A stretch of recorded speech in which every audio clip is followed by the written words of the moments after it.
CCN news एक पाऊल महाराष्ट्रासाठी। अशोक खरात प्रकरणावरून सध्या राज्यात राजकीय वातावरण चांगलंच तापलं आहे।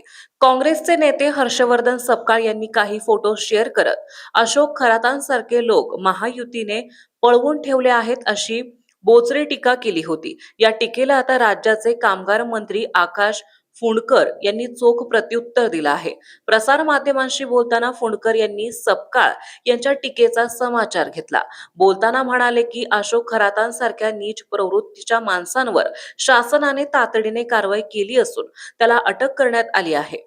अशा प्रकरणात पुढील कायदेशीर प्रक्रिया अधिक कडक केली जाईल। हर्षवर्धन सपकाळ यांनी फोटो शेअर करून जे राजकारण सुरू केलं आहे ते दुर्दैवी आहे। अशा गंभीर विषयावर राजकारण करण्याऐवजी भविष्यात अशा घटना घडू नयेत यासाठी काय उपाययोजना करता येतील यावर त्यांनी भाष्य करायला हवं होतं।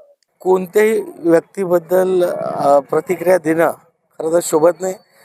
इतका नीच दर्जाचा जो माणूस आहे अशा व्यक्तीबद्दल प्रतिक्रिया देणं चुकीचं आहे आणि निश्चित शासनाने त्याला अटक केली आहे आणि या माध्यमातून पुढील कारवाई होईल आणि त्याला कडक कारवाई त्यावर करण्यात येईल। हर्षवर्धन सपकाळ यांनी फोटो शेअर करत अशोक खरात सारखे लोक महायुतीने पाळून ठेवले अशी टीका त्यांनी केली। फोटो शेअर करायला आमच्याजवळ खूप फोटो आहेत, पण आम्ही आमची पातळी घसरू देत नाही। जी घटना घडली आहे ती घटनावर कारवाई झालेली आहे, त्याला अटक झालेली आहे। आता यामध्ये सुद्धा यांना राजकारण करायचं आहे, हे खूप वाईट वाटते। अशा प्रवृत्ती मोठ्या होऊ नये या दृष्टीनं काय केलं पाहिजे अशा सूचना सपकाळांनी कराव्या असं आम्हाला अभिप्रेत आहे। ते एक चांगले हुशार आणि अभ्यासू व्यक्तिमत्व आहे। त्यांनी या घटना भविष्यात घडू नये, कोण्या महिलेचं शोषण होऊ नये किंवा कोण्याही व्यक्तीचं शोषण होऊ नये एखाद्या अशा बंधुभावाकडून, यासाठी उपाययोजना सांगायला पाहिजे, तर ना की त्यांनी राजकारण करायला पाहिजे।